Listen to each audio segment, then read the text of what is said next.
Okay. नमस्कार प्यारे विद्यार्थियों, मैं शिवदयाल धाकड़ आप सभी का एक बार पुनः हार्दिक अभिनंदन स्वागत करता हूं। विद्यार्थियों, आज हम चर्चा करेंगे कि आपके आगामी माध्यमिक शिक्षा बोर्ड द्वारा जो कृषि रसायन सोइल केमिस्ट्री का जो पेपर है, इस पेपर में आने वाले क्वेश्चंस या हम कह सकते हैं कि एक तरीके से इंपोर्टेंट जो प्रश्न हैं हमारे परीक्षा में पूछे जा सकते हैं, उनके बारे में मैं थोड़ा सा आपके सामने एक बार इन प्रश्नों को रख रहा हूं। तो आप सभी लोग एक बार जो जो प्रश्न मैं आपके सामने रख रहा हूं, आप सभी लोग इन प्रश्नों को नोट कर ले और इनका एक दो बार आप क्या है एक तरीके से अध्ययन करके जाए।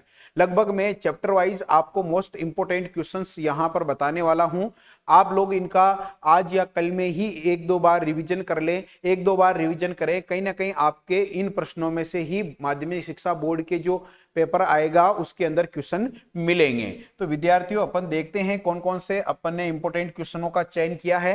देखो, क्वेश्चन की अपन एक शुरुआत करें उससे पहले आप सभी लोगों को मैं एक सूचना देना चाहता हूं कि आपके जैसे ही बोर्ड का एग्जाम खत्म होता है, 6 तारीख को आपका लास्ट पेपर है, उसके बाद 7, 8, 9, 10 अप्रैल से हम क्रैश कोर्स प्रारंभ कर रहे हैं। तो आप सभी लोग 6, 7 7, 8, 9, 10 तक आप एनसीए में आकर अपना एडमिशन जो है इसको एक तरीके से सुनिश्चित कर सकते हैं। अभी से इंक्वायरी हमने प्रारंभ कर दी है। मान लीजिएगा कोई अभी से एडमिशन या सूचना, उसको किसी चीज की कोई दिक्कत है, बात करना चाहे तो वो ऑफिस आके संपर्क कर सकता है। चलो, अब हम इंपोर्टेंट जो क्वेश्चंस है इनके बारे में बात कर लेते हैं।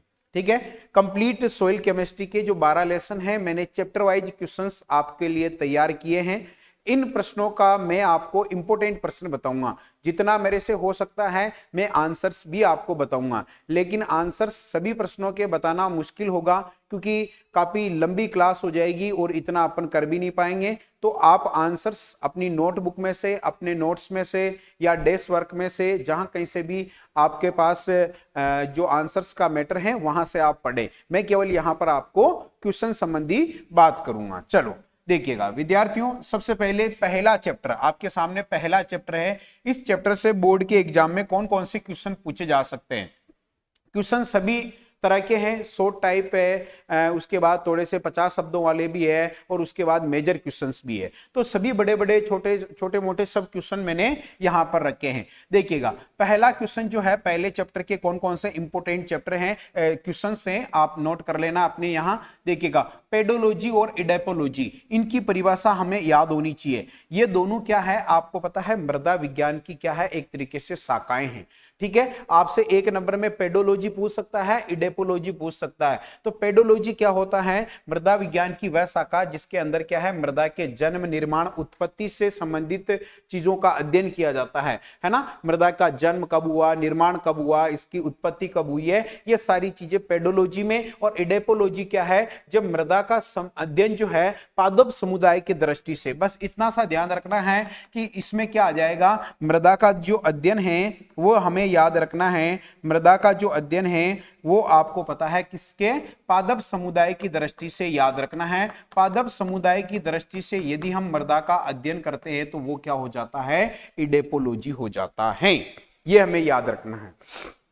ठीक है, और आपको पता है ये किससे हो जाएगा, मृदा के जन्म, निर्माण ध्यान रखना है, और उत्पत्ति से संबंधित जो है अध्ययन किया जाएगा वो किससे हो जाएगा, अपने पेडोलॉजी से हो जाएगा। दूसरा क्वेश्चन ये, मृदा घटकों का आरेख बनाइएगा। आपको पता होना चाहिए मृदा घटक जो है वो कौन कौन से हैं, आपको पता है ना। इस तरीके से आरेख में क्या चीजें रखेंगे अपन, देखिएगा आरेख की अपन बात करें तो मृदा के अंदर ध्यान रखना है 50% ध्यान रखना है। इसके अंदर क्या होता है, एक तो ठोस भाग होता है, क्या होता है 50% इसके अंदर ध्यान रखना है ठोस भाग होता है, और 50% ही इसके अंदर क्या होता है, रंध्रावकाश होता है। ये हमें पता होना चाहिए। ठीक है, याद रखना, थोड़ा थोड़ा बता देता हूं। 50 के अंदर, ठोस के अंदर आपको पता है, ठोस के अंदर ध्यान रखना है, इसके अंदर आपको पता है कार्बनिक पदार्थ, कार्बनिक पदार्थ और खनिज पदार्थ ध्यान रखना है। यदि आपसे कार्बनिक पदार्थ पूछा तो कार्बनिक पदार्थ इसके अंदर ध्यान रखना है 5% रहता है और खनिज पदार्थ इसके अंदर कितना रहता है, खनिज पदार्थ ध्यान रखना है 45%, कितना रहता है 45% के समथिंग होता है, याद रखना है। जबकि रंध्र अवकाश की बात करें तो याद रखना है 25% इसमें क्या होता है, पानी होता है और 25% ही इसमें क्या होता है, यानी कि वायु होती है। इस तरीके से आरेख जो है थोड़ा सा मैंने आपको यहां पर आइडिया दे दिया है, वायु मतलब यहां पर गैसें रहेगी, ठीक है। चलो, तो मैंने थोड़ा सा आइडिया आपको दे दिया है, इस तरीके से क्या है आपको आरेख में कितना क्या है वो देख जाना है एक बार। उसके बाद अगला क्वेश्चन जो है, पृष्ठ मृदा और अवमृदा में अंतर स्पष्ट कीजिए। देखो पृष्ठ मृदा जो है, पृष्ठ मृदा क्या है, मृदा जो है आपको पता है पृष्ठ ये पहली परत है मृदा में। एक तरीके से बात करें कि जो पृष्ठ मृदा सबसे पहली परत जो है ऊपर की परत वो पृष्ठ मृदा है और पृष्ठ के बाद जो है वो अवमृदा है। पृष्ठ मृदा में क्या होता है, कार्बनिक पदार्थों की मात्रा अधिक होती है, जबकि अवमृदा में कार्बनिक पदार्थों की मात्रा कम होती है। वापिस रिपीट कर रहा हूं, पृष्ठ में कार्बनिक पदार्थों की मात्रा अधिक होती है, जबकि अवमृदा में कार्बनिक पदार्थों की मात्रा कम होती है। पृष्ठ मृदा में अच्छा वायु संचार होता है, जबकि अवमृदा में अच्छा वायु संचार नहीं होता है। पृष्ठ मृदा में सूक्ष्म जीवों की क्रियाशीलता अधिक होती है, जबकि अवमृदा में सूक्ष्म जीवों की क्रियाशीलता अधिक नहीं होती है। इसमें पूर्ण अपघटित कार्बनिक पदार्थ होता है, जबकि इसमें आंशिक रूप से अपघटित कार्बनिक पदार्थ होता है। यह भी हमें याद रखना है, ठीक है। तो ये हमने देख लिया है। इसके बाद मृदा परिच्छेदिका। मृदा परिच्छेदिका इंपोर्टेंट क्वेश्चन है। जब आप मृदा का इस तरीके से खड़ी कटान, मृदा का आप ऊर्ध्वाधर कट करते हो, इस तरीके से आप क्या है कटान करते हो, तो इसके अंदर ओ ए बी इस तरीके से है ना, आपको याद रखना है ओ ए बी सी सी इसके अंदर आर, इस तरीके से क्या है विभिन्न परतें आपको दिखाई देती है। याद रखना है ओ ए बी सी आर, इस तरह की जो परतें दिखाई जाती है जब मृदा का ऊर्ध्वाधर कट लिया जाता है, ठीक है। जब मृदा का खड़ा कट लिया जाता है या मृदा का ऊर्ध्वाधर कट लिया जाता है तो मृदा की विभिन्न परतें हमें एक तरीके से क्या है दिखाई देती है। इन विभिन्न परतों को हम संस्तर कहते हैं और इन संस्तरों के योग को ही हम क्या कहते हैं, मृदा परिच्छेदिका। याद रखिए, मृदा का जब ऊर्ध्वाधर कट लिया जाता है तो विभिन्न परतें या संस्तर हमें दिखाई देते हैं और इन संस्तरों को सामूहिक रूप से ही हम क्या कहते हैं, मृदा परिच्छेदिका। तो थोड़ा सा मैंने बोल के बताया, आप किताब में से पढ़ लेना। चट्टाने किसे कहते हैं, आग्नेय अवसादी तथा रूपांतरित चट्टानों को परिभाषित करके आपको एक एक उदाहरण देना है, ठीक है। तो चट्टाने क्या होता है, एक या एक से अधिक जो ठोस पदार्थ होता है ना, याद रखिएगा, एक या एक से अधिक पदार्थों से बनी हुई ठोस पिंड संरचना, एक या एक से अधिक पदार्थ जो है उनसे बनी ठोस पिंड संरचना को हम चट्टाने कहते हैं। आग्नेय चट्टाने आपको याद होना चाहिए, पृथ्वी के अंदर जो लावा है, लावा ठंडा होने के बाद जो चट्टाने बनती है वो आग्नेय होती है। आग्नेय चट्टाने बनने के दौरान जो अवसाद जमा होता है उससे अवसादी बनती है और रूपांतरित क्या होती है, याद रखना है, आग्नेय और अवसादी चट्टानों का क्या है, उनमें परिवर्तन से, आग्नेय और अवसादी चट्टानों में परिवर्तन से रूपांतरित चट्टाने तैयार होती है, याद रखना है, ठीक है। जैसे आग्नेय चट्टानों की बात करें तो इसके आग्नेय चट्टानों के अंदर आपके दो उदाहरण याद रखने हैं, ग्रेनाइट और बेसाल्ट याद रखना है, ठीक है। और अवसादी के अंदर याद रखना है चूना पत्थर, बालू पत्थर याद रखना है, और इसके अंदर संगमरमर आ जाएगा और शिस्ट आ जाएगा, ध्यान रखना है, ठीक है। अगला है मृदा निर्माणकारी। मृदा निर्माण कितनी प्रावस्थाओं में होता है, तो मृदा निर्माण जो है आपको पता है 2 प्रावस्थाओं में होता है, ठीक है, ध्यान रखना है। सबसे पहले आपको पता है कच्चे पदार्थ, ध्यान रखना है, चट्टानों से कच्चे पदार्थों का सबसे पहली प्रावस्था क्या है, आपको पता है मृदा चट्टानों से कच्चे पदार्थों का निर्माण होता है और निर्माण फिर ये कच्चे पदार्थ मृदा पिंड में रूपांतरित होते हैं, याद रखना है। मृदा निर्माणकारी जो प्रावस्थाएं होती है 2 प्रावस्थाएं होती है। सबसे पहली प्रावस्था में क्या होता है, मूल चट्टानों से कच्चे पदार्थों का निर्माण, सबसे पहली प्रावस्था में मूल पदार्थों से कच्चे पदार्थों का निर्माण और उसके बाद मृदा पिंड का निर्माण होता है, याद रखना है, ठीक है। इसके अलावा मृदा निर्माणकारी जो प्रक्रियाएं हैं आपको याद रखनी है, बहुत सारी है ये, इनके केवल हमें नाम तो कम से कम याद होने ही चाहिए। जैसे ह्यूमिफिकेशन है, उसके बाद निक्सालन है, निक्षेपण है, पोर्टजोलीकरण है, लेटेराइजेशन है, कैल्सीकरण है, डीकैल्सीकरण है और पेडोटर्बेशन है। ये सारे के सारी क्या है, मृदा निर्माणकारी प्रक्रिया। मृदा निर्माण कारकों का दो प्रकार के कारक होते हैं, ध्यान रखना है। सक्रिय कारक होते हैं, सक्रिय कारक में जलवायु और जैव मंडल, ध्यान रखना है।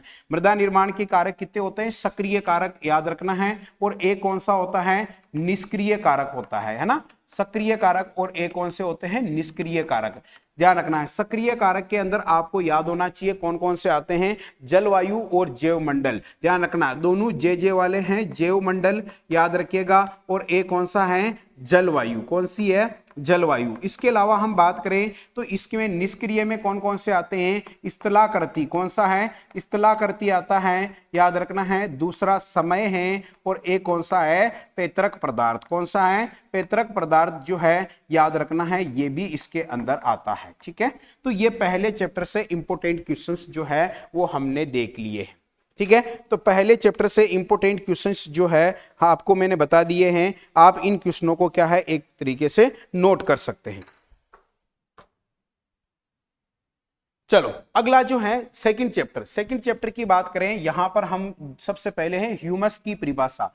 आपको बुक में से ह्यूमस की परिभाषा अच्छे से पढ़ लेनी है। ह्यूमस क्या होता है, याद रखना है। मृदा में जीवांश पदार्थ का अपघटन होता है। ह्यूमस क्या होता है? जब मृदा में आपको पता है जीवांश पदार्थ जो है, जीवांश पदार्थ का ध्यान रखना है, जीवांश पदार्थों का क्या होता है? अपघटन होता है। जीवांश पदार्थों का अपघटन होता है, तो इनके अपघटन से आपको पता है काले भूरे रंग का पदार्थ बनता है। काले भूरे रंग का जो पदार्थ बनता है, इसको ही हम क्या कहते हैं? ह्यूमस कहते हैं। ठीक है, ये ह्यूमस के बारे में हमें पता होना चाहिए। ठीक है, इसी को ही हम क्या कहते हैं? ह्यूमस कहते हैं, ये याद होना चाहिए। ह्यूमस की बात करें तो ये आपको पता है गहरे भूरे रंग का एक क्रिस्टलीय पदार्थ होता है। क्रिस्टलीय नहीं, अक्रिस्टलीय पदार्थ होता है, ध्यान रखना है। ये कोलाइडल नेचर का होता है, याद रखना है, कोलाइडल होता है। इसके अलावा ये अक्रिस्टलीय होता है, ये भी याद रखना है, क्रिस्टलीय होता है। ये सारी चीजें हमें क्या है इसके भौतिक और रासायनिक गुणों में हम पढ़ते हैं, तो याद होना चाहिए। इसके अंदर आपको पता है ह्यूमस का कार्बन नाइट्रोजन अनुपात कितना होता है? CN अनुपात, ये भी याद रखना है, 10:1 होता है। ठीक है, याद रखना है। इसके अलावा आपको पता है धनायन विनिमय क्षमता, ह्यूमस की धनायन विनिमय क्षमता भी याद रखनी है। तो इसकी धनायन विनिमय क्षमता होती है 100 से 300 सेंटीमोल। कितनी होती है? 100 से 300 सेंटीमोल। ये भी हमें थोड़ा सा याद रखना है। इसके बारे में संपूर्ण डिटेल आप पढ़िएगा किताब से, जितना मैंने हो सकता है उतना आपको बता दिया है। देखो दूसरे चैप्टर से अगला क्वेश्चन है कार्बन नाइट्रोजन अनुपात जो है इसको परिभाषित कीजिए। अब कार्बन नाइट्रोजन अनुपात जो है हमें याद होना चाहिए क्या होता है? मृदा में, ध्यान रखना है, मृदा में प्राप्त कुल कार्बन की मात्रा। कार्बन नाइट्रोजन में क्या है? देखो कार्बन पहले आ रहा है, नाइट्रोजन पहले आ रहा है, बाद में आ रहा है। तो मृदा में याद रखना है, इसका सूत्र से याद रख सकते हैं। मृदा में प्राप्त कुल कार्बन की मात्रा, और उसके बाद मृदा में प्राप्त कुल नाइट्रोजन की मात्रा। तो आपको पता है इसी के अनुपात को हम क्या करते हैं, क्या कहते हैं? कार्बन नाइट्रोजन अनुपात कहते हैं। परिभाषा याद रखनी है। मृदा में नाइट्रोजन चक्र के विभिन्न चक्र, आपको विभिन्न प्रक्रम समझाने हैं। मृदा के अंदर आपको पता है जब नाइट्रोजन है तो उस नाइट्रोजन को कैसे कन्वर्ट किया जाता है, वो सारी चीजें हमें याद होना चाहिए। नाइट्रोजन जो है आपको पता है दो तरीके से होता है, आपको पता है। एक तो स्थिरीकरण, नाइट्रोजन स्थिरीकरण होता है, और एक कौन सा होता है? आपके खनिजन, याद रखना है। स्थिरीकरण और खनिजन, इन चरणों से आगे फिर नाइट्रोजन स्थिरीकरण स्टार्ट होता है। और नाइट्रोजन स्थिरीकरण के बारे में आपको थोड़ा सा मैं बता देता हूं। जैसे ये अमोनियम आयन होता है, फिर इसके अंदर आपको पता है नाइट्रेट बनता है, और उसके नाइट्राइट बनता है ना, और उसके बाद नाइट्रेट बनता है। ठीक है, इस तरीके से पूरा एक ये आपको याद होना चाहिए। जैसे सबसे पहले अपन बात करेंगे अमोनियम आयन, ठीक है, फिर उसके बाद बात करेंगे हम यहाँ पर NO2-, और उसके बाद बात करेंगे हम NO3-। पूरा नहीं बताऊंगा क्योंकि काफी लंबा समय लग जाएगा। नाइट्रेट, ठीक है, और ये क्या है? आपको पता है नाइट्राइट। क्या है? नाइट्राइट है। देखिएगा अमोनियम आयन से नाइट्राइट जो बनता है ये बनता है नाइट्रोसोमोनास। किसकी उपस्थिति में? नाइट्रोसोमोनास, याद रखना है। ठीक है, और ये जो बनता है ये किसके नाइट्रोबैक्टर, ध्यान रखना है, ठीक है। और देखिएगा यहां पर जो नाइट्रेट बना है इसी को क्या है पौधे ग्रहण करते हैं, इसी को क्या करते हैं पौधे ग्रहण करते हैं। आपसे पूछा जा सकता है कि पौधे नाइट्रोजन का कौन सा रूप लेते हैं, तो पौधे नाइट्रोजन का कौन सा रूप लेते हैं, बोलो यहां पर नाइट्रेट लेते हैं, ठीक है। इसके बाद देखो रिजका, बरसीम और सोयाबीन में राइजोबियम। रिजका के अंदर याद रखना है यहां पर राइजोबियम, ध्यान रखना है राइजोबियम मेलिलोटी होती है, याद रखना, 1 नंबर में पूछा जा सकता है।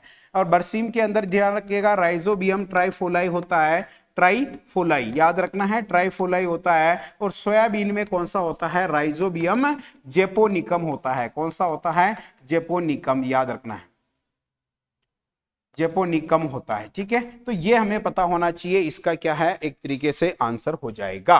खेती योग्य भूमि तथा गोबर की खाद का यदि आपसे CN अनुपात पूछे तो याद रखना है खेती योग्य भूमि जो होती है इसका कितना होता है, तो याद रखिएगा आप लोग खेती योग्य भूमि का 10 से 12 होता है, ठीक है। यहां पर आपको क्या है खेती योग्य भूमि का बात करें तो यहां पर इसका CN अनुपात जो होता है ध्यान रखना है 10 से 12 अनुपात 1, ये तो खेती योग्य हो गया। और गोबर की खाद का क्या हो गया 20 से 30 अनुपात क्या हो गया 1 हो गया, ये याद रखना है, ठीक है। तो इनका ध्यान रखना है, आपको अनुपात भी पूछा जा सकता है, इसको ऐसे भी लिख सकते हैं अपन 20 अनुपात 1 से 30 अनुपात 1, यहां पर ऐसे भी लिख सकते हैं, याद रखिएगा आप लोग, ठीक है।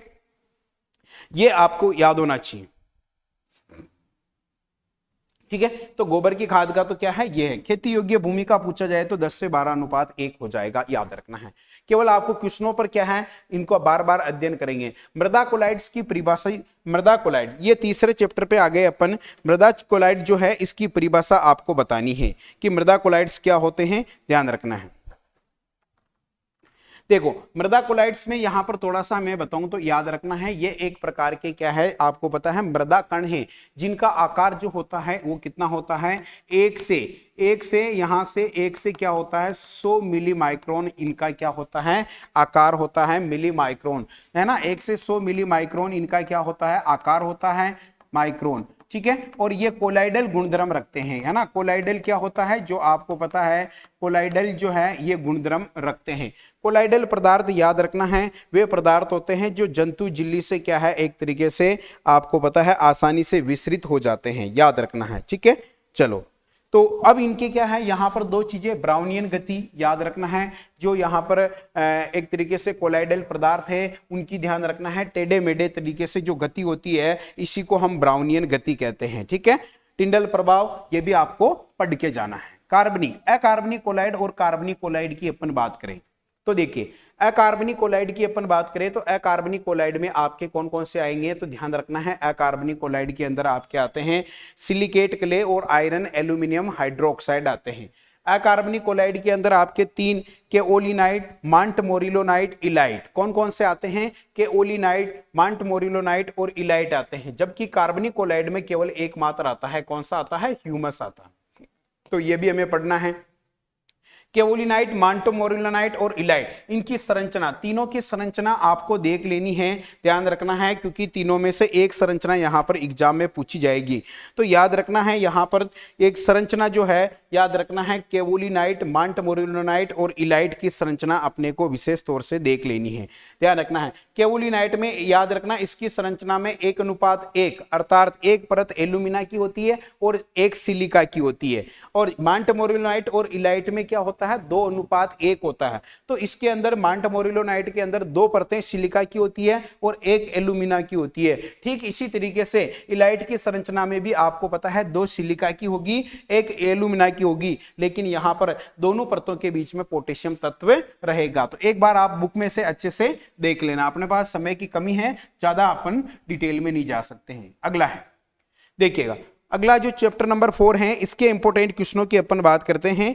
देखिएगा आयन विनिमय, आयन विनिमय की परिभाषा आपको पढ़ के जानी है। आयन विनिमय होता क्या है, विनिमयशील प्रावस्थाओं के मध्य, विनिमयशील प्रावस्थाओं के मध्य सजातीय आवेश वाले आयनों का पारस्परिक एक तरीके से अधिशोषण है कि नहीं है। विनिमयशील प्रावस्थाओं के मध्य आपकी बुक में है, विनिमयशील प्रावस्थाओं के मध्य सजातीय आवेश वाले, सजातीय आवेश वाले जो आयन होते हैं उनका पारस्परिक अधिशोषण हो जाते हैं। ठीक है, ध्यान रखना है। और इसके बाद धनायन विनिमय क्षमता की आपको परिभाषा एक तरीके से पढ़ लेनी है, ये याद रखना है। उसके बाद देखो मृदा की धनायन विनिमय क्षमता आपको याद होना चाहिए। मृदा की धनायन विनिमय क्षमता जो है इसका इकाई भी याद रखना है, इसकी होती है सेंटीमोल। क्या होती है? सेंटीमोल केजी इनवर्स। याद रखिएगा, सेंटीमोल केजी इनवर्स क्या होती है, इसकी इकाई होती है, याद रखना है। यानी कि इसकी अपन बात करें, इसकी परिभाषा जो होती है हमें यह बताती है कि आपको पता है कि 1 किलोग्राम शुष्क मृदा द्वारा अधिशोषित हाइड्रोजन आयंस या इसके समतुल्य अन्य धनायंस, यानी कि आपको पता है कि जैसे मान लीजिएगा 1 केजी मृदा है तो आप ये बता सकते हैं कि उसकी धनायन अधिशोषण की क्षमता कितनी है। तो हमें ये धनायन विनिमय क्षमता की परिभाषा देखनी है। प्रतिशत बेस संतृप्ति, इसकी परिभाषा भी आप एक बार जरूर देख के जाए कि है ना, प्रतिशत बेस संतृप्ति क्या होता है। ठीक है, चलो अगले नंबर के अगला जो चैप्टर है इसकी अपन बात कर लेते हैं। अगला चैप्टर है अपने लेसन नंबर 5, पीएच की परिभाषा देकर पीएच स्केल को बताइएगा। तो पीएच जो है हमें याद होना चाहिए, पीएच क्या होता है, पीएच बराबर आपको पता होना चाहिए लोग, ठीक है, कोष्टक 1/h+, ये आपके क्या है, एक तरीके से इसका फॉर्मूला है। या हम इसको ऐसे भी लिख सकते हैं, पीएच बराबर ध्यान रखना है -log H+। ठीक है, तो हाइड्रोजन आयनों की सांद्रता के व्युत्क्रम ध्यान रखना है, ये पीएच से संबंधित। पीएच स्केल की बात करें तो आपको पीएच स्केल पूछा जा सकता है। पीएच स्केल देखिएगा 0 से 7 और 7 से 14, ये क्या होता है, पीएच स्केल। 0 से 7 जो होता है ये अम्लीयता को दर्शाता है, क्या है, ये अम्लीय माध्यम है। और 7 जो है ये उदासीन है, याद रखना है। और इसके बाद आपको पता है ये क्या आ जाएगा, क्षारीय आ जाएगा। अब आपके परीक्षा में क्या आ सकता है कि आपको यह पूछा जा सकता है कि क्षारीय मृदा का पीएच क्या होता है। तो क्षारीय मृदा का पीएच क्या है, 7 से 14 के बीच में क्षारीय है, तो क्षारीय मृदा का पीएच 7 से ज्यादा हो जाएगा। यदि आपसे पूछा जाता है अम्लीय मृदा का पीएच क्या होगा, तो 0 से 7 के बीच में क्या है, एक तरीके से अम्लीयता है, तो आपको पता है उसमें अम्लीय मृदा का पीएच क्या हो जाएगा, 7 से कम हो जाएगा। ठीक है, ये याद रखना है।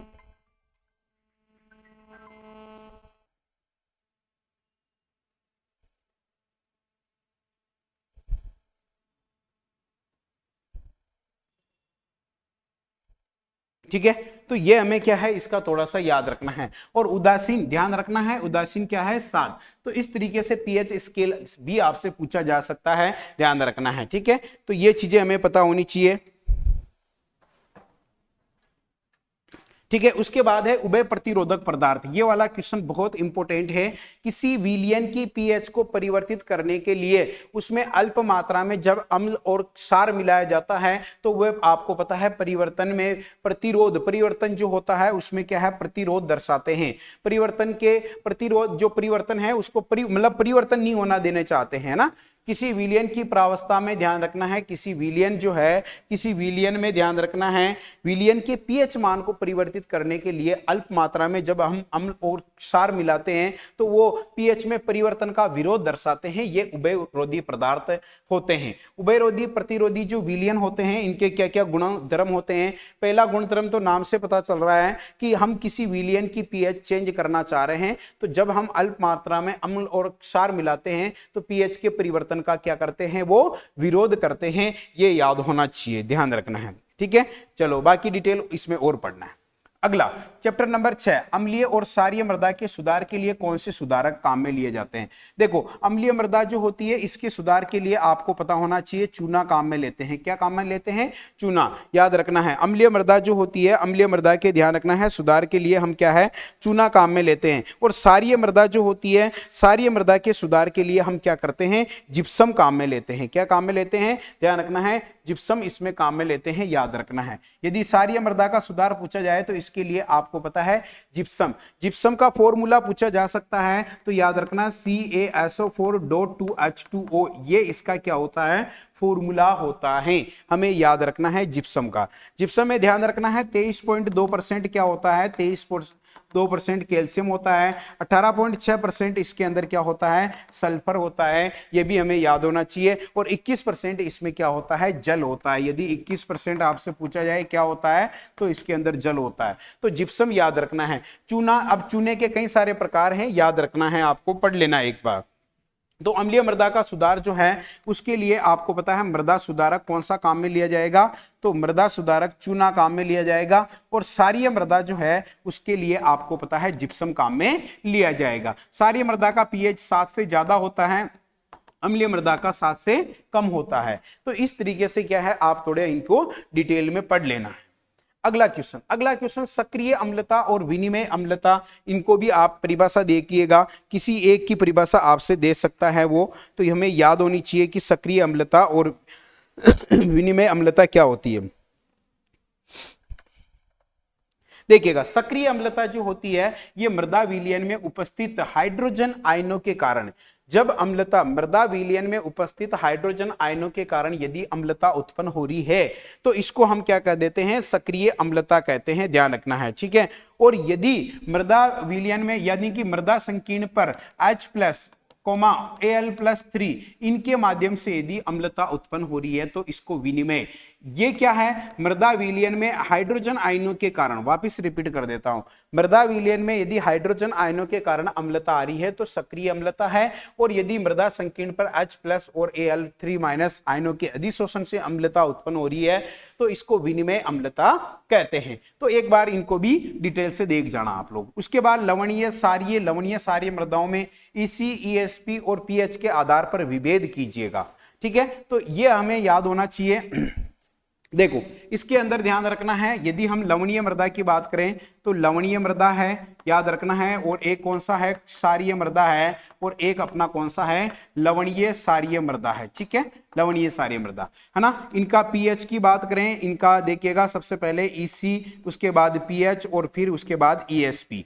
तो विद्युत चालकता लवणीय मृदा की 4 से ज्यादा होती है, सारी है ना। पीएच क्या होता है, 8.5 से कम होता है, ESP 15 से कम होता है। सारी मृदा जो होती है इसका EC जो होता है वो 4 से, ध्यान रखना है, 4 से कम होता है, लेकिन 8.5 से और मतलब पीएच ज्यादा होता है, और ESP भी 15 से ज्यादा होता है। लवणीय के अंदर विद्युत चालकता भी 4 से ज्यादा, उसके अलावा पीएच भी 8.5 से ज्यादा है, और ESP भी क्या है, 15 से ज्यादा हो जाएगी, ठीक है।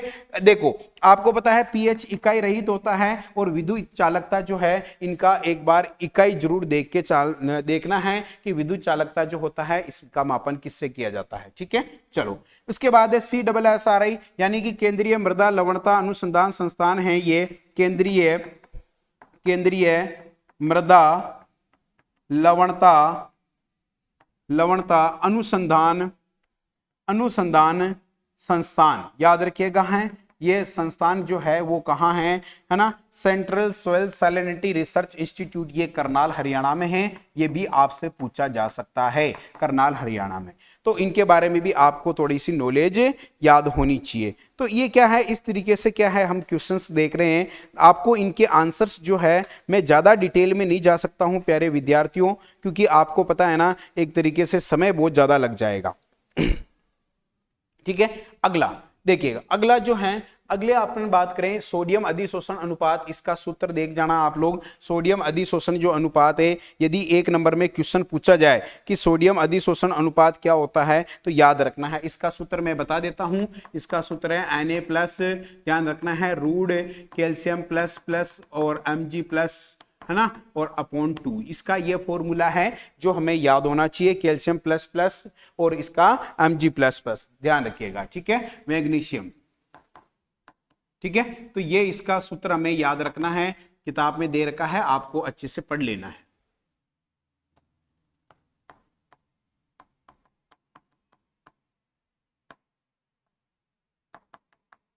ठीक है, तो ये सूत्र इसका सोडियम अधिशोषण अनुपात का आपसे 1 नंबर में पूछा जाता है, तो ये भी आपको एक बार देख लेना है। इसके अलावा चैप्टर नंबर 7, इसमें आ जाओ। चैप्टर नंबर 7 जो है ये पोषक तत्वों वाला चैप्टर है। तो सबसे पहले इसके अंदर हमारे को एक प्रश्न मिलता है जो आपके सामने है, देखिएगा, पौधों की तत्वों के कि अनिवार्यता कसौटी, ध्यान रखना इसको सबसे पहले आपको पता है परिभाषित किसने किया था, आर्नोन ने किया था, याद रखना है। अनिवार्यता का मतलब ये है कि ये नियम क्या कहता है, ये नियम हमें ये कहता है कि पौधे में जब किसी मुख्य पोषक तत्व की कमी होती है तो उसके अभाव में वो क्या है, अपना जीवन व्यापन नहीं कर पाता है ना। या दूसरा नियम यह है कि आपको पता है जब किसी विशिष्ट पोषक तत्व की कमी हो जाती है तो उसकी कमी को किसी दूसरे पोषक तत्व के द्वारा प्रतिस्थापित नहीं कर सकते हैं, ठीक है। और तीसरा, उस पोषक तत्व का ना पौधे के शरीर में कोई एक विशिष्ट कार्य होना चाहिए। वापिस क्या क्या नियम है ये, कि जब किसी मुख्य पोषक तत्व की कमी होती है तो उस मुख्य पोषक तत्व को क्या है, किसी दूसरे पोषक तत्व से प्रतिस्थापित नहीं किया जा सकता है। प्लांट बॉडी में उस मुख्य पोषक तत्वों का विशिष्ट कार्य होना चाहिए और उसकी कमी में पौधा अपना जीवन यापन पूरा नहीं कर पाएगा। वृहद पोषक तत्व, याद रखिएगा वृहद पोषक तत्व दो भागों में बांटा गया है। वृहद पोषक तत्वों को ध्यान रखना है प्राथमिक पोषक तत्वों में, किसमें, प्राथमिक पोषक तत्व जिसके अंदर NPK आते हैं। उसके बाद गौण पोषक तत्व कौन से आते हैं, गौण या द्वितीयक पोषक तत्व जो आते हैं इनके अंदर याद रखना है कैल्शियम, मैग्नीशियम, सल्फर। ये आपके क्या है, एक तरीके से वृहद पोषक तत्वों में प्राथमिक और द्वितीयक, ये दोनों हमें याद रखना है, ठीक है। इसके अलावा नाइट्रोजन, फास्फोरस और पोटेशियम के दो दो कार्य लिखे। नाइट्रोजन जो है आपको पता है पादपों में याद रखना है वानस्पतिक वृद्धि के लिए जिम्मेदार होता है, ध्यान रखना है, ठीक है। और आपको पता है नाइट्रोजन जो होता है एक तरीके से क्लोरोफिल की संरचना में भी महत्वपूर्ण भूमिका निभाता है, याद रखना है, ठीक है। पादपों में हरे रंग के लिए जिम्मेदार होता है नाइट्रोजन। फास्फोरस, इसको जीवन की कुंजी के नाम से भी जानते हैं, पौधों में ये आपको पता है जड़ों की लंबाई बढ़ाता है, याद रखना है। पोटेशियम की बात करते हैं, ये रंध्र जो होते हैं उनको खोलने का काम करता है, बंद करने का काम करता है, याद रखना है, रंध्रों से संबंधित मैकेनिज्म ध्यान रखना है, ठीक है। इसके अलावा आपको पता है पोटेशियम एक गुणवत्ता युक्त पोषक तत्व है जिसकी अधिकता का कमी का आपको पता है इसका नुकसान, अधिकता का नुकसान पौधों में नहीं होता है। बाकी और चीजें आप क्या है अपनी नोटबुक में से पढ़ लीजिएगा, तीनों के बारे में इनमें से कोई सा भी एक पूछा जा सकता है। चलो अगला है DAP, urea, single super phosphate में कौन कौन से तत्व, पोषक तत्व होते हैं, याद रखना। जैसे अब आपसे पूछ लिया जाए कि जो डीएपी है इसके अंदर कौन कौन से पोषक तत्व होते हैं, तो ये डीएपी के बारे में हमें पता होना चाहिए कि डीएपी के अंदर कौन कौन से पोषक तत्व होते हैं, ये याद होना चाहिए। देखिएगा सबसे पहले अपन बात करें डीएपी की। डीएपी में ध्यान रखना है इसमें 46% तो नाइट्रोजन होती है, कितनी होती है, 46% इसके अंदर ध्यान रखना है नाइट्रोजन होती है। और आपको पता है 18% क्या होता है, P2O5 होता है। 18% क्या होता है, 46% तो P2O5 होता है और 18% इसके अंदर क्या होता है, नाइट्रोजन होता है, याद रखना है। ये डीएपी के अंदर है, याद रखना है। यूरिया की बात करें तो यूरिया आपको पता है 46% इसके अंदर नाइट्रोजन होता है। सिंगल सुपर फॉस्फेट जो है इसके अंदर ध्यान रखना है 16% तो क्या होता है, P2O5 होता है। इसके अंदर 12% क्या होता है, सल्फर होता है, याद रखना है। 21% इसके अंदर क्या होता है, कैल्शियम होता है, याद रखना है, क्या होता है, कैल्शियम होता है। और 0.5% इसके अंदर क्या है, मैग्नीशियम होता है। इन तीनों में से किसी एक में आपको क्या है, पोषक तत्वों की मात्रा पूछ सकता है, याद होना चाहिए। जैसे ऑब्जेक्टिव क्वेश्चन में बता दिया डीएपी, यूरिया या सिंगल सुपर फॉस्फेट में से किसी में एक में आपको पोषक तत्वों की मात्रा पूछी जा सकती है, याद रखना है, ठीक है। चलो यूरिया का संगठन लिखिएगा। यूरिया का संगठन लिखना है कि इसके अंदर कितना होता है, 46% ये आपको पता है नाइट्रोजन वगैरह होती है, नमी 1% होती है, ध्यान रखना है। मृदा में यूरिया की अभिक्रियाओं को बताइएगा। तो आपको मृदा में जब यूरिया को डालते हैं तो ये कैसे क्या रिएक्ट करता है, ध्यान रखना है। देखो मृदा को जब आपको पता है मृदा में जब यूरिया को डाला जाता है, सबसे पहले यूरिया को अपन डालते हैं। देखो डिटेल तो मैं कैसे बताऊं आपको, ज्यादा पर थोड़ा सा समझा देता हूं। जैसे ये यूरिया है, ठीक है, ये यूरिया है, जब इसको मृदा में डालते हैं तो आपको पता है यूरिया को मृदा में नमी या जल की उपस्थिति में डाला जाता है। जल तो क्या, नमी की उपस्थिति में जब मृदा में यूरिया को डाला जाता है तो यूरिया जो होता है जल के साथ रिएक्ट करके आपको पता है अमोनियम कार्बोनेट बना लेता है। क्या बना लेता है विद्यार्थियों, अमोनियम कार्बोनेट। ये अमोनियम कार्बोनेट आगे चल के मृदा में दो भागों में टूट जाता है, अमोनियम और प्लस कार्बोनेट। इनमें से अमोनियम भाग जो होता है, ये अमोनियम भाग जो है आगे नाइट्रोजन स्थिरीकरण में चला जाता है। क्या कहां चला जाता है? नाइट्रोजन स्थिरीकरण में। जब अमोनियम आयन के साथ आपको पता है ऑक्सीजन जुड़ती है तो आपको पता है अमोनियम O2 के साथ क्रिया करके क्या बना देता है? नाइट्राइट बना देता है। तो अमोनियम आयन जो है, मैंने पहले भी बताया था, अमोनियम आयन से क्या बन रहा है? नाइट्राइट। तो अमोनियम आयन से नाइट्राइट जो बनता है ये नाइट्रोसोमोनास जीवाणु की उपस्थिति में बनता है। फिर नाइट्राइट से आपको पता है नाइट्रेट बनता है, और नाइट्रेट ध्यान रखना है ये नाइट्रोबैक्टर जीवाणु की प्रेजेंस में बनता है, जिसे पौधों द्वारा क्या कर लिया जाता है? अवशोषित कर लिया जाता है। ठीक है, ध्यान रखना, इस तरीके से इसकी रिएक्शन होती है। अमोनियम सल्फेट भी ऐसे ही काम करता है, NH4 का होल ट्वाइस और SO4। जब इसको आपको मृदा में डालते हैं, अमोनियम सल्फेट जो है, अमोनियम सल्फेट के अंदर हम याद रखेंगे 20.6% तो क्या होती है? नाइट्रोजन होती है, और 24% अमोनियम सल्फेट में क्या होता है? सल्फर। अमोनियम सल्फेट को भी मृदा में डाला जाता है तो दो भागों में टूट जाता है, अमोनियम और सल्फेट। अमोनियम आयन का आगे क्या हो जाता है? नाइट्रोजन स्थिरीकरण होता है, और ये आपको पता है नाइट्रेट में बदल जाता है। किस में बदल जाता है? नाइट्रेट में बदल जाता है। चलो, एमओपी जो होता है इसको ध्यान रखना है, म्यूरेट ऑफ पोटास, KCl। क्या है? KCl। इसके अंदर 60-50 ध्यान रखना है, 58 से 60% क्या होता है? पोटेशियम होता है। क्या होता है? पोटेशियम। इसको भी जब मृदा में डालते हैं तो आपको पता है ये दो भागों में टूट जाता है, K+Cl। और K+ क्या होता है? एक धनायन होता है जो मृदा कोलाइड पर अधिशोषित हो जाता है, याद रखना है। बाकी चीजें आप इसमें से पढ़िएगा, ठीक है। बाकी चीजें आपको क्या है किताब में मिल जाएगी। मेरे पास इतना समय नहीं है कि अपन क्या है सब चीजों के ऊपर डिस्कस करें, ठीक है। ठीक है, उसके बाद पीड़कनाशी की परिभाषा लिखिए। पीड़कनाशियों की परिभाषा देनी है। पीड़कनाशी क्या होते हैं? वे रासायनिक यौगिक होते हैं जो पादप रोगों, खरपतवारों सबको क्या करते हैं? नष्ट कर देते हैं, याद रखिएगा, है ना। पीड़कनाशी क्या होते हैं? पादपों को, पादप रोगों को, खरपतवारों को, है कि नहीं है, एक तरीके से नुकसान पहुंचाने वाले कीट रोगों, इन सबको नष्ट कर देते हैं पीड़कनाशी। अब पीड़कनाशी देखो अलग अलग प्रकार के हैं, इनका वर्गीकरण पूछा गया है। इसका मतलब क्या है? जो खरपतवार को मार रहा है वो खरपतवारनाशी हो गया, ठीक है। जो कीट को मार रहा है वो कीटनाशी हो गया। जो कवक को मार रहा है वो कवकनाशी हो गया। जो सूत्रकृमि को मार रहा है वो सूत्रकृमिनाशी हो गया, है कि नहीं है। ये सारे के सारे याद रखना है। जो चूहों को मार रहा है वो रोडेंटिसाइड यानी कि मूसकनाशी हो गया, तो ये याद रखना है। जल प्रदूषण को परिभाषित करके जल प्रदूषण के प्रमुख स्रोतों और प्रभाव को, जल प्रदूषण क्या किसे कहते हैं? तो एक तरीके से जल प्रदूषण क्या है? जब जल के अंदर आपको पता है कार्बनिक पदार्थों क्या है मात्रा अधिक हो जाती है तो जल क्या हो जाता है? एक तरीके से दूषित हो जाता है, और जल के अंदर ऑक्सीजन की कमी हो जाती है, जिसके कारण आपको पता है जल के अंदर जलीय जीव जंतु जो है आपको पता है एक तरीके से क्या है वहां पर मृत्यु होने लग जाती है कि नहीं है। तो इस तरीके से क्या है हम इसकी याद रखना है, ठीक है। जल प्रदूषण से संबंधित एक शब्द है सुपोषण, याद रखना है। यूट्रोफिकेशन, यूट्रोफिकेशन क्या होता है? याद रखना है, जब जल के अंदर कार्बनिक पदार्थों की मात्रा बढ़ती है तो आपको पता है ऑक्सीजन की कमी हो जाती है, और ऑक्सीजन की कमी होने के कारण आपको पता है जलीय जीव जंतु ऑक्सीजन नहीं मिल पाती है, और ऑक्सीजन के अभाव में उनकी मृत्यु हो जाती है, ठीक है। इसके अलावा जल प्रदूषण के स्रोत क्या है आपको याद रखना है। जल प्रदूषण के प्रमुख स्रोत जैसे जो नदी नाले हैं, अपन इनमें क्या है कचरा डाल रहे हैं, याद रखना है। इसके अलावा हम और बात करें इसमें क्या हो सकता है? पशुधन जो है इनके बाड़े का कचरा है, या हम क्या कर रहे हैं पशुओं को क्या है वहां पर नहला रहे हैं,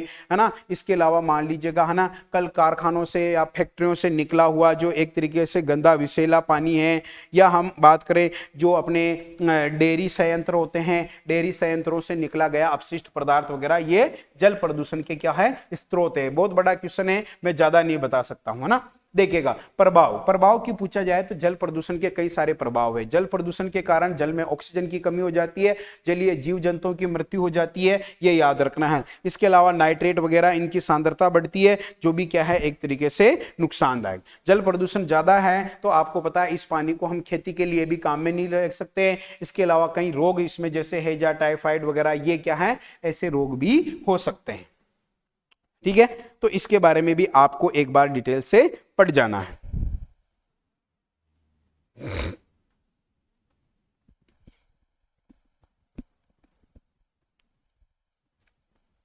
चलो अगला जो क्वेश्चन है देखिएगा, वायु प्रदूषण को परिभाषित करके वायु प्रदूषण के स्रोत, इसके प्रभाव। वायु प्रदूषण क्या है?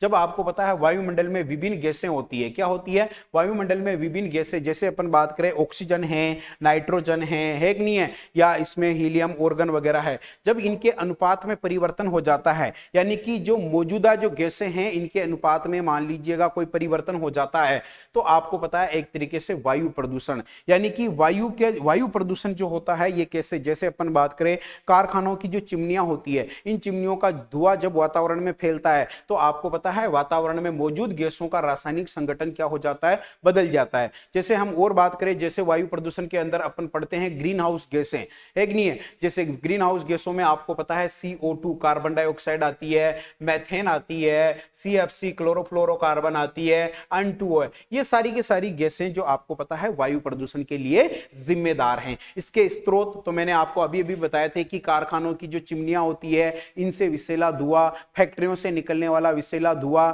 है कि नहीं है, तो ये सारे के सारे इनके स्रोत होते हैं। इनके प्रभाव क्या हो सकते हैं, मनुष्य में कई सारी प्रकार की बीमारियां होती है, जैसे दमा, अस्थमा वगैरह, ये सारी चीजें वायु प्रदूषण से संबंधित हैं। तो एक बार आप इसको भी कंप्लीट एक तरीके से देखो। आपको मैं पहले बता देता हूं कि जो नवा चैप्टर, हम नवे चैप्टर के क्वेश्चन सोल्व कर रहे हैं, तो नवा चैप्टर 9 नंबर का है ना, 8-9 नंबर का, 9-8 नंबर का है, तो बड़ा क्वेश्चन आएगा, तो मैंने उसी हिसाब से आपको बड़े क्वेश्चन दिखाए हैं, तो आप एक बार जरूर इनको पढ़ें। इसके बाद अत्यधिक जहरीले और मध्यम जहरीले कीटनाशी के डिब्बे, आपको पता है मार्केट में कीटनाशकों के जो डिब्बे होते हैं इनमें यदि आपसे रंग पूछा जाए तो कौन कौन सा रंग होता है, देखिएगा यहां पर अत्यधिक जहरीले जो होते हैं इनमें ध्यान रखना है लाल रंग होता है, कौन सा, लाल रंग का इन पे संकेत होता है, जबकि मध्यम जहरीले जो होते हैं ये याद रखना है इनमें कौन सा होता है, चमकीला नीला कलर का, इन पे ध्यान रखना है। तो एक बार आपको क्या है ये भी पढ़ जाना है कि कीटनाशियों के जो डिब्बे होते हैं इनके ऊपर किस कलर का कौन सा निशान होता है और ये हमें क्या बताते हैं, ठीक है। चलो इसके बाद हम बात करें कार्बोहाइड्रेट ये 10वां चैप्टर है, और 10वां चैप्टर भी आपको याद रखना है, ये भी एक तरीके से इंपॉर्टेंट है, ध्यान रखना है। चलो देखिएगा कार्बोहाइड्रेट की अपन बात करें, कार्बोहाइड्रेट क्या होता है, ऐसे ही कंपाउंड जो कार्बन, हाइड्रोजन, ऑक्सीजन वगैरह इन चीजों से मिलकर बने हैं, इनको अपन कार्बोहाइड्रेट के नाम से। कार्बोहाइड्रेट का वर्गीकरण यदि पूछा जाए तो कार्बोहाइड्रेट आपको पता है एक तरीके से मोनोसेकेराइड होते हैं, याद रखना है मोनोसेकेराइड होते हैं। इसके अलावा आपको पता है डाइसेकेराइड होते हैं। देखो विद्यार्थियों आपको क्या है कंप्लीट डिटेल तो आपको वहीं से पढ़नी पड़ेगी। एक कौन सा है आपके पॉलीसेकेराइड, बड़ा क्वेश्चन है, याद रखना है ना, पॉलीसेकेराइड याद रखना है, ठीक है।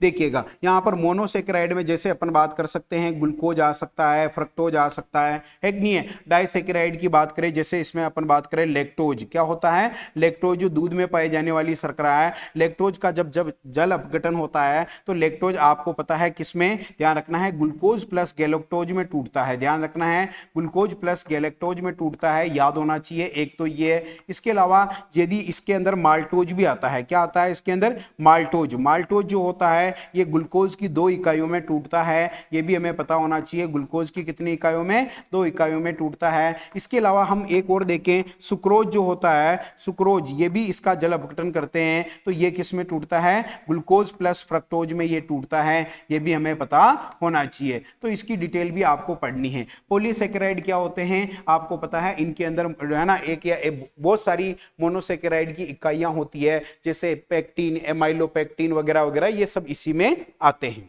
ठीक है। चलो इसके बाद अपन अगला क्वेश्चन कौन सा है, पॉलीपेप्टाइड। पॉलीपेप्टाइड क्या होते हैं, जो अमीनो एसिड से मिलकर बने होते हैं, ध्यान रखना है।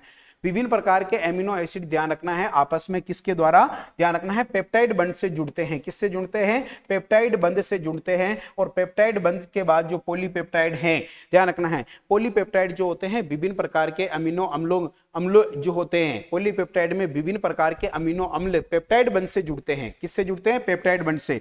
और इससे पेप्टाइड बंध के से जुड़ने के बाद जो संरचना बनती है इसको ही हम क्या कहते हैं, प्रोटीन, याद रखना है ना। मनुष्य के शरीर में ध्यान रखना है कितने आवश्यक अनिवार्य प्रोटीन होते हैं वगैरह, सारी चीजें एमिनो एसिड वगैरह हमारे को याद रखना है, ठीक है।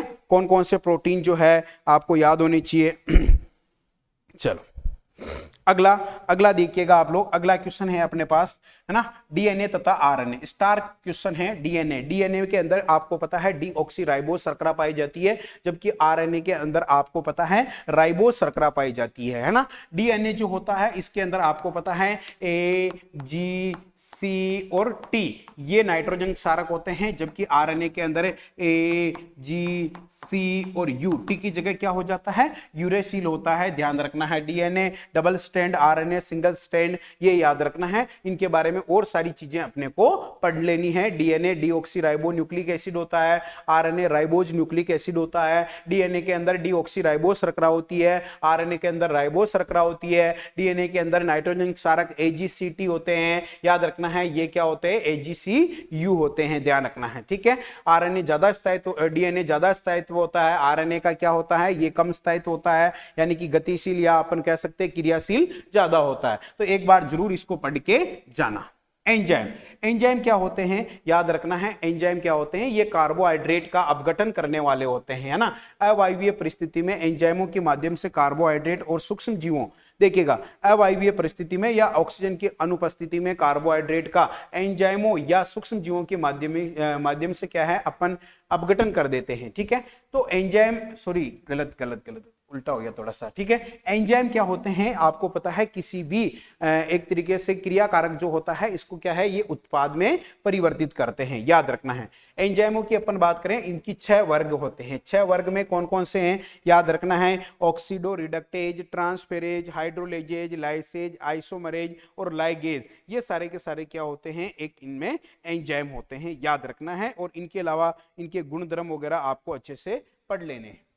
लिपिड, लिपिड क्या है, वसा, इसके बारे में भी एक बार आप जरूर देखें। लिपिड जो होते हैं एक तरीके से सरल लिपिड होते हैं, संयुक्त लिपिड होते हैं और व्युत्पन्न लिपिड होते हैं, ठीक है। कौन कौन से होते हैं, सरल लिपिड होते हैं, संयुक्त लिपिड होते हैं और एक व्युत्पन्न लिपिड होते हैं, याद रखना है। सरल लिपिड के अंदर आपके तेल, वसा, मोम ये आ जाते हैं, संयुक्त के अंदर आपके फास्फोलिपिड, ग्लाइकोलिपिड आ जाते हैं। एक बार लिपिड वाला भी आप पढ़ जाना, 8-9 नंबर का चैप्टर है, तो याद रखें। विटामिन, विटामिनों का भी वर्गीकरण विशेष तौर से पढ़ जाना। विटामिन जो होते हैं ये आपको पता है 2 तरीके से अपन पढ़ते हैं इनको। एक तो कौन कौन से होते हैं, याद रखना है, जल विलेय, कौन से होते हैं, जल विलेय होते हैं, जल विलेय। और एक कौन से होते हैं, वसा विलेय, वसा विलेय। जल विलेय के अंदर B, C आता है और वसा विलेय के अंदर A, D, E, K, ये सारे के सारे इसके विटामिन हैं, याद रखना है। जैसे अपन बात करें यहाँ पर B जो होता है, B के कई सारे, B1 thiamine, B2 riboflavin, B3 niacin, B5 pantothenic acid, B7 ये बायोटीन होता है, B6 पायरोडॉक्सिन होता है, B9 फोलेट होता है, B12 कोबालेमिन होता है। ए, विटामिन ए जो होता है रेटिनोल कैरोटीन होता है, डी जो होता है कैल्सीफेरोल होता है, ई टोकोफेरोल होता है और के जो होता है ये फाइलोक्विनोन होता है, याद रखना है, जो ब्लड क्लॉट के लिए क्या है, जिम्मेदार हैं, ठीक है। तो एक बार विटामिन का भी आप अच्छे तरीके से पढ़िएगा, ठीक है। परिरक्षक पदार्थों को परिभाषित करना है। परिरक्षक पदार्थ जो है, किसी भी जो एक तरीके से परिरक्षक क्या होते हैं, किसी भी खाद्य पदार्थ को एक तरीके से खराब होने से ये बचाते हैं, ठीक है। या मैं कहूं परिरक्षक पदार्थ वे होते हैं जो एक तरीके से क्या है, किसी भी जैसे अचार हैं, है ना, या अपन बात करें उनके अंदर जैसे नमक है, ये सारी चीजें परिरक्षक का काम करती है। किसी भी खाद्य पदार्थ को खराब होने से बचाने के लिए हम परिरक्षक, जैसे हम बात करें टोमेटो उत्पाद, टोमेटो उत्पाद को खराब होने से बचाने के लिए हम क्या कहा, सोडियम बेंजोएट वगैरह ये काम में लेते हैं। जेम जेली में परिरक्षक के रूप में जैसे हम चीनी वगैरह काम में लेते हैं, है कि नहीं है। तो ये सारी चीजें भी अपने को एक बार पढ़नी। कार्बनिक खाद और उर्वरक, इसके उर्वरक जो होते हैं फैक्ट्रियों में बनते हैं। कार्बनिक खाद जो है किसान अपने घरों पर या अपने जानवरों का जो मलमूत्र है उनका उपयोग करके इनको बना सकता है। इनके अंदर पोषक तत्व ध्यान रखना है ज्यादा मात्रा में होते हैं, कार्बनिक खाद में पोषक तत्व कम मात्रा में होते हैं। उर्वरकों का प्रभाव तेज गति से होता है, जबकि कार्बनिक खादों का प्रभाव तेज गति से नहीं होता है। उर्वरक ध्यान रखना है एक तरीके से विषैला प्रभाव होता है, जबकि कार्बनिक खादों का कोई विषैला प्रभाव नहीं होता है, ध्यान रखना है, ठीक है। गोबर की खाद में एनपीके याद रखना है, इसका एनपीके जरूर याद रखिए। गोबर की 0.5 है, 0.25 है और 0.5, ये इसके अंदर एनपीके। और इसके अलावा इसकी ट्रेंच विधि आपको मैंने खूब पढ़ा रखी है थ्योरी की क्लास में, याद रखना है, ठीक है। तो आप ये भी एक तरीके से अच्छे से पढ़ के जाए इसके अंदर, ठीक है।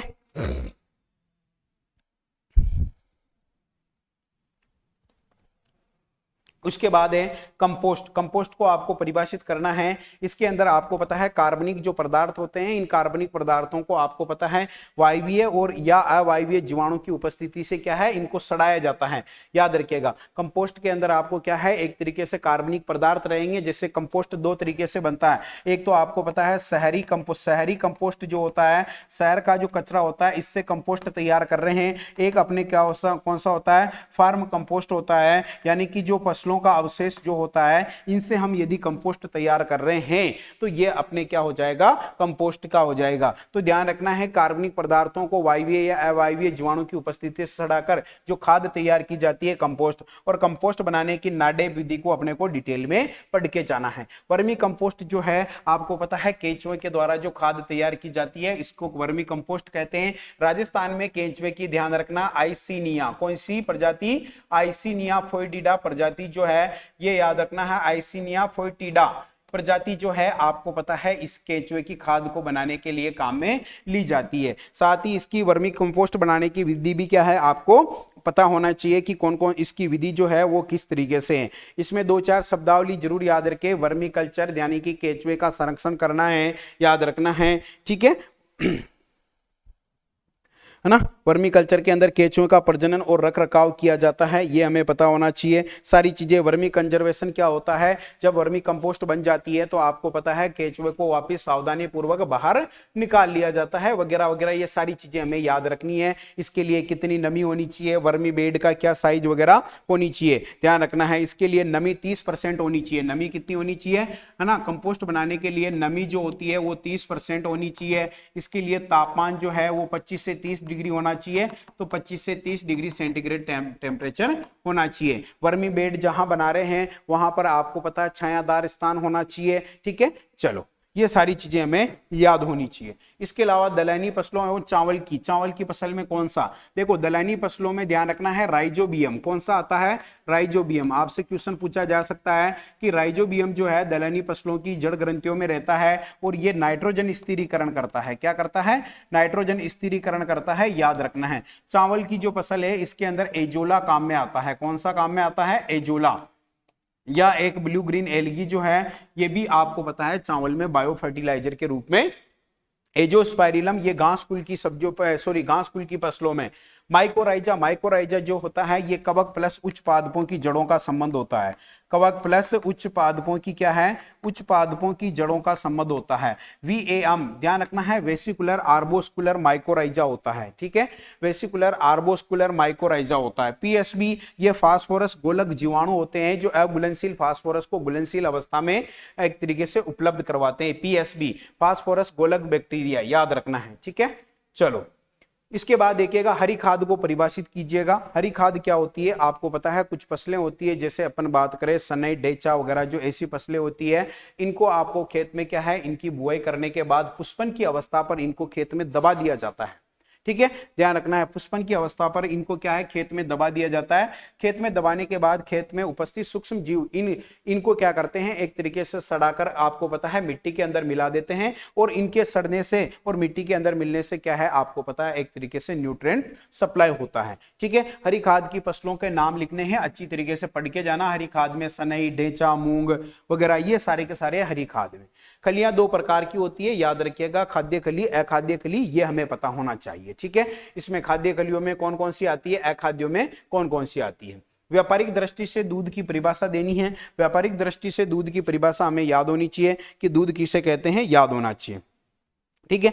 इसमें क्या है, एक तरीके से व्यापारिक दृष्टि में वत्स जनन यानी कि बछड़े के जनन के याद रखना है 15 दिन, और आपको पता है उसका 10 दिन के बाद का जो दूध होता है उसको एक तरीके से व्यापारिक दृष्टिकोण से याद रखना है। दूध के घटक जो है ये कौन कौन से हैं, तो हमें याद रखना है। दूध में आपको पता होना चाहिए दुग्ध वसा होती है, ध्यान रखना है, क्या होती है, दुग्ध वसा होती है, ध्यान रखना है, जो इमल्सन या पायस के रूप में होती है। और आपको पता है दूध का सर्वाधिक परिवर्तनशील घटक भी वसाई है। इसके अलावा दूध का मीठापन पूछा जाए, दूध का मीठापन 1 नंबर में पूछ ले तो याद रखना है दूध के अंदर लैक्टोज होता है। कौन होता है, लैक्टोज, जो इसके मीठेपन के लिए जिम्मेदार होता है। यदि दूध का सफेद रंग पूछा जाए, दूध का सफेद रंग किसके कारण होता है, केसीन प्रोटीन के कारण। किसके कारण होता है, केसिन प्रोटीन के कारण, और दूध का यदि पीला रंग पूछा जाए तो यह भी हमें याद रखना है कैरोटीन के कारण होता है। दूध के अंदर विटामिन वगैरह ये सारे के सारे घटक जो है एक बार पढ़ लेना। दूध के अंदर यदि आपसे पूछे पोषक तत्व कौन कौन से होते हैं तो कैल्शियम फास्फोरस होते हैं।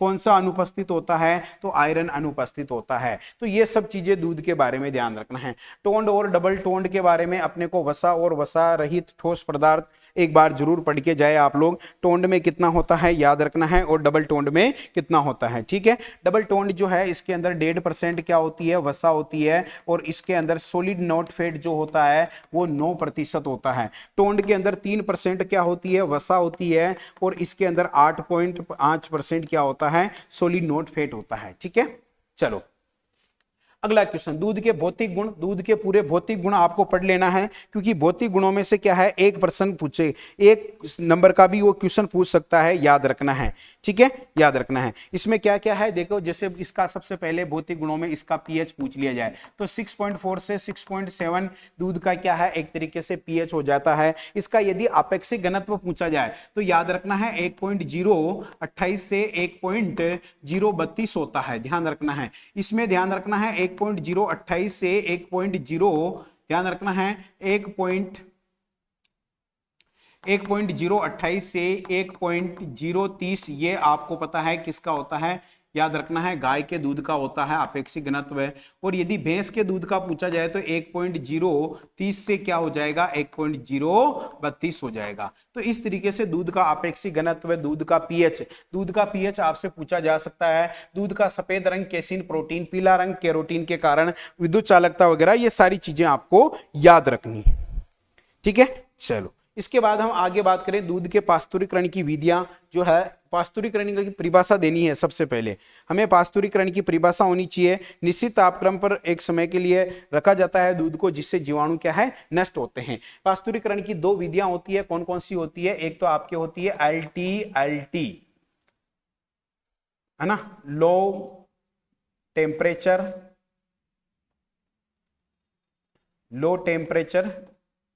और हाई टाइम, LTHT होती है। और एक आपके क्या होता है हाई टेम्परेचर शॉर्ट टाइम, याद रखना है। LTHT जो होती है इसके अंदर याद रखना है 63 डिग्री सेंटीग्रेड टेम्परेचर और 30 मिनट के लिए होता है। HTHT के अंदर याद रखना है लगभग 72 डिग्री सेंटीग्रेड टेम्परेचर होता है 15 सेकंड के लिए। और एक UHT अल्ट्रा हाई टेम्परेचर, ये भी एक तरीके से क्या है याद रखना है। तो ये सारी चीजें हमें याद होनी चाहिए, इसके बारे में अच्छे से पढ़ना है। निर्जमीकरण की परिभाषा जरूर पढ़े, ध्यान रखना है। वसा में दूध में वसा परीक्षण के लिए आपको पता है गर्बर विधि कौन सी है, गर्बर विधि काम में ली जाती है। गर्बर विधि में ब्यूटायरोमीटर के बारे में याद होना चाहिए, ब्यूटायरोमीटर के बारे में पता होना चाहिए। इसके अलावा आपेक्षिक घनत्व जो है वो लेक्टोमीटर से किससे मापा जाता है, लेक्टोमीटर से मापा जाता है। तो ये भी हमें पता होना चाहिए। इसके अलावा खीस की परिभाषा, खीस क्या होता है, कोलेस्ट्रम जो होता है आपको पता है एक तरीके से जो शिशु के जन्म के बाद आपको पता है गाढ़े पीले रंग का जो दूध निकलता है उसी को खीस कहते हैं। खीस जो होता है ये पीला होता है और पीला इसका कैरोटीन के कारण होता है। इसके बारे में संपूर्ण चीजें पढ़ दे, बछड़े के लिए बहुत जरूरी होता है। इसमें एंटीबॉडी विटामिन वगैरह सारी चीजें होती है। क्रीम सेपरेटर की संरचना, इसके भाग जरूर पढ़े, जैसे बाउल, मशीन का हृदय वगैरह, ये किसको कहते हैं। घी तथा मक्खन को परिभाषित करके इनमें वसा की मात्रा, घी के अंदर 99% होता है, मक्खन के अंदर लगभग 80% है कि नहीं है। छेना और खोआ इनको भी एक बार जरूर पढ़े। पनीर के स्कंदन के लिए रेनेट एंजाइम, कौन सा रेनेट एंजाइम क्या है हम काम में लेते हैं। तो ये सारी चीजें हमें क्या है एक बार याद रखनी है। दोवन पदार्थों के गुण ये भी पढ़ लेना है दूध से संबंधित चैप्टर के। तो विद्यार्थियों है ना, अल्प समय में मेरे से जितना हो सकता है उतने क्वेश्चन मैंने आपको करवाए हैं। ये इंपोर्टेंट क्वेश्चन है,